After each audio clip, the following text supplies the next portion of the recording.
हम कल बात कर सकते हैं, कोई दिक्कत नहीं है, उस पर कल भी बात हो सकती है। आज मेहरबानी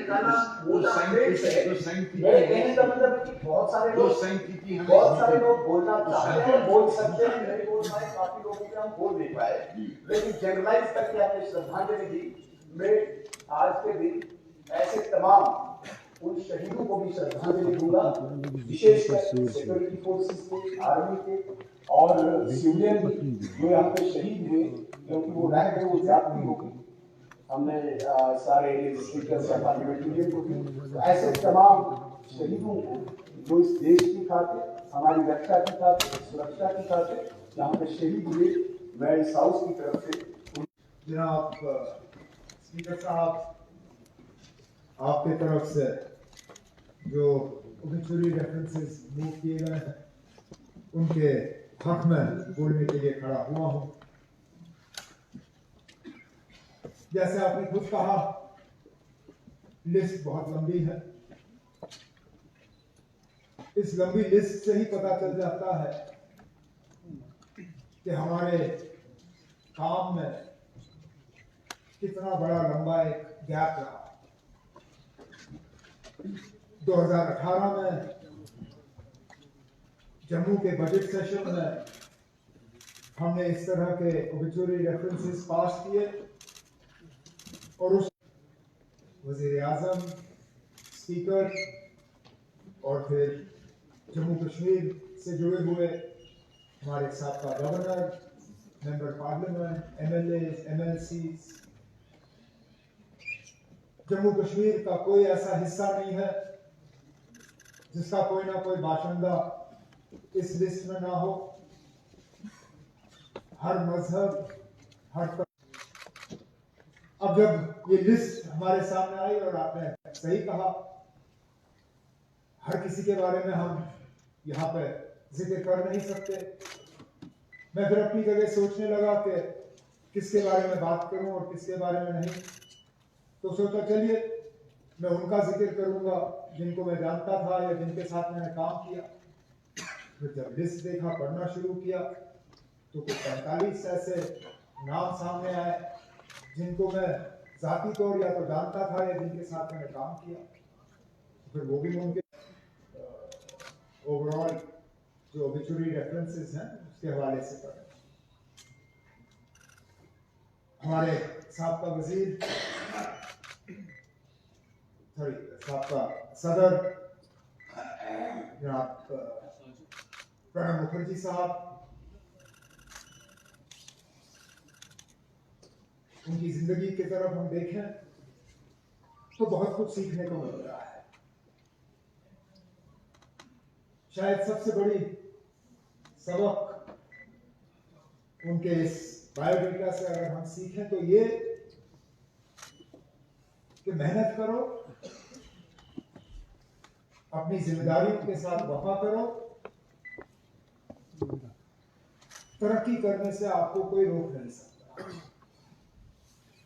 आपको अपना हक जो है किसी ना किसी तरीके से मिल ही जाएगा। कोई पैराशूट के जरिए प्रणब मुखर्जी साहब सियासतदान नहीं बने, कोई गॉडफादर्स के इस्तेमाल नहीं हुए। मेहनत की, जो जो उनको जिम्मेदारियां सौंपी गई उनके साथ वफा किया और आगे बढ़ते गए। शुरुआत में डिप्टी मिनिस्टर थे,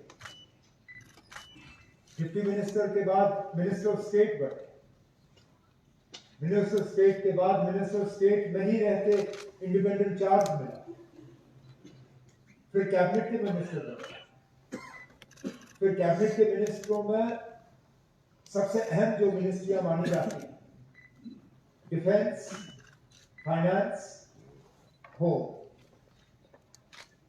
उनमें तो 2 और फॉरेन अफेयर्स, इन 4 में से 3 पे उन्होंने काम किया। डिफेंस के मिनिस्टर रहे हैं, होम के मिनिस्टर रहे हैं और फाइनेंस के मिनिस्टर रहे हैं। और उसके बाद इस मुल्क में सबसे बड़ा जो ओहदा है वो सदर का है, president of the Republic of India. उन्होंने अपना करियर वहां से खत्म किया। और उसमें भी बार बार उन्होंने इस बात का सबूत दिया कि जिस ओहदे पर वो होंगे उस ओहदे के साथ वो वफा करेंगे। 2014 के इंतखाबात के दौरान प्रणब मुखर्जी साहब सदर थे, यूपीए की हुकूमत में सदर बने। अपने सदारत के दौरान यूपीए की हुकूमत बीजेपी की हुकूमत में तब्दील हुई, लेकिन शायद ही कभी प्रणब मुखर्जी साहब ने राष्ट्रपति भवन को सियासत के लिए इस्तेमाल किया।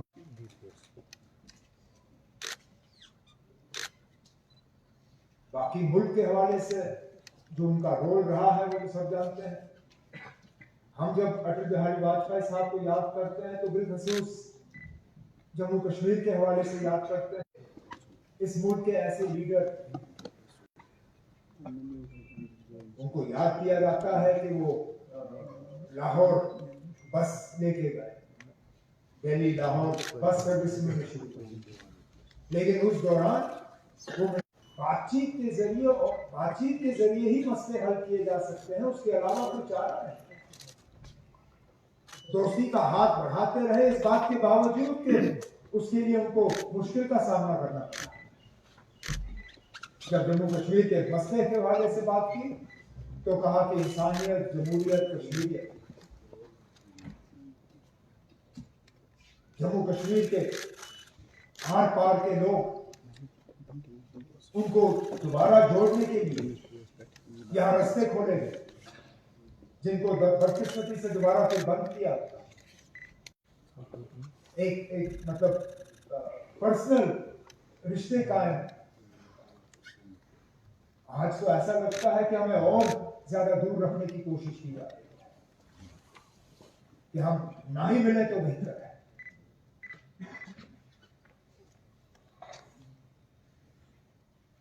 मैं तो मान के चलता हूं कि अगर वाजपेयी साहब के दिखाए हुए रास्ते पे हमने जम्मू कश्मीर के साथ ताहिरामी साहब ने वाजपेयी साहब के बारे में जब जिक्र किया तो असेंबली के रेजोल्यूशन के हवाले से बात की, लेकिन या तो भूल गए बताना या फिर बताना मुनासिब नहीं समझा।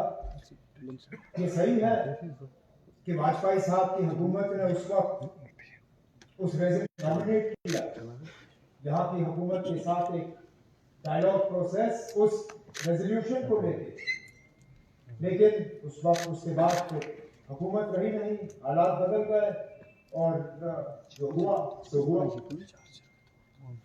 लेकिन जम्मू कश्मीर को लेके वाजपेयी साहब के जो इरादे थे, हाउस का मेंबर था और मुझे अच्छी तरह से वो दिन याद है।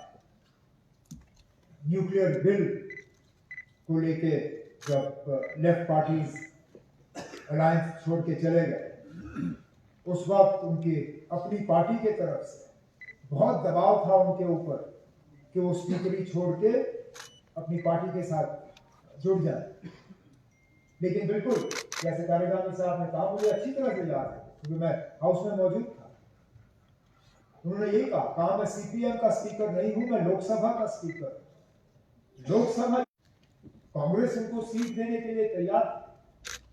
मैं कहा था कि आप आइए, जिस भी सीट से आप लड़ना चाहें हम आपको पार्लियामेंट में वापस देखना चाहते हैं। उन्होंने कहा नहीं, मेरी पार्टी ने जरूर मेरे साथ रिश्ता तोड़ा होगा, लेकिन मैंने अपना रिश्ता अपनी पार्टी के साथ नहीं तोड़ा है। मैंने जितना वक्त पार्लियामेंट में गुजारना था मैंने गुजारा। एक मिसाल है, आज के दिन में तो हमें बदलने में वक्त नहीं लगता।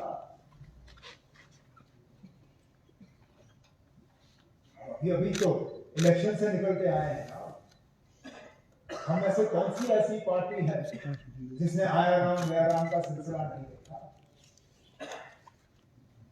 कोई टिकट मिलने पे दूसरे से नाराज, कोई टिकट ना मिलने पे अपनी पार्टी से नाराज हो कहीं और जो है दरवाजे खटखटाने का काम करे। बहुत कम ऐसे सियासतदान हैं सोमनाथ चैटर्जी साहब की तरह जो अपने असूलों पर कायम है। तो शायद ये हमारे लिए एक सबक कि आखिरकार सियासत, अब एक का मैं जिक्र कर नहीं सकता, लेकिन एक साथी का जिक्र किए बिना शायद रहूंगा तो गलत होगा, क्योंकि वो सिटिंग मेंबर रहे इस हाउस के, और मुझे लगता है सिटिंग मेंबर की अपनी ही एक हैसियत होती है। उसके साथ साथ वो एक ऐसे सिटिंग मेंबर है जिनके साथ बहुत करीबी काम करने का मौका मुझे हासिल हुआ। शायद आप में से कोई ऐसा नहीं है जिसने देवेंद्र के साथ इतनी नजदीकी से काम किया हो जितना मैंने। मुझे सियासत में वो कमी नहीं रखते। आप लोग गवाह हैं। आपके साथ आने के बाद जहां जहां आपने जिम्मेदारी, कहीं हिमाचल में, कहीं पंजाब में, कहीं और, एक जम्मू में ऐसा गोल चक्कर है जो साल के 12 महीने उसकी घास की कटाई होती है, वहां फूल लगे होते हैं, वहां मूर्ति साफ होती है। वो है भिखारी लाल डोगरा साहब का जो चौक है गांधीनगर के पीछे, क्योंकि उसको संभालने की जिम्मेदारी देवेंद्र की। करना कैसे है, तब जाके उसकी इतनी बड़ी मारुति की वो एम्पायर बनी।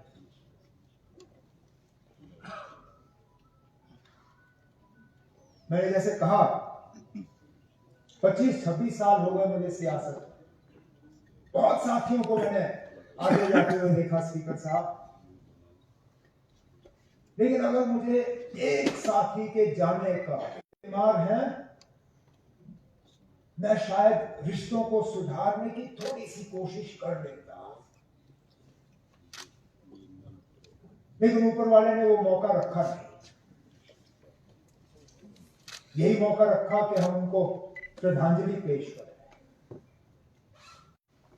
और मैं चाहूंगा कि हम इन बायोडेटास को पढ़ें, उन्हें याद करें और कोशिश करें कि उन्होंने जिस तरह अपनी कल को जब जम्मू कश्मीर के असेंबली में हमारे हवाले से हमारे लिए बात करेंगे, हमें कोई ना कोई ऐसा अच्छा काम करना चाहिए ताकि जब हमारा वहां पे जिक्र हो, जो हमारे हक में वहां बोलने के लिए खड़े हों, उनके पास कुछ बोल। तो इसलिए स्पीकर साहब, आपकी तरफ से जो ओबिचुरी रेफरेंसेस मूव किए गए हैं, उनके हक में मैं आज आपकी आवाज के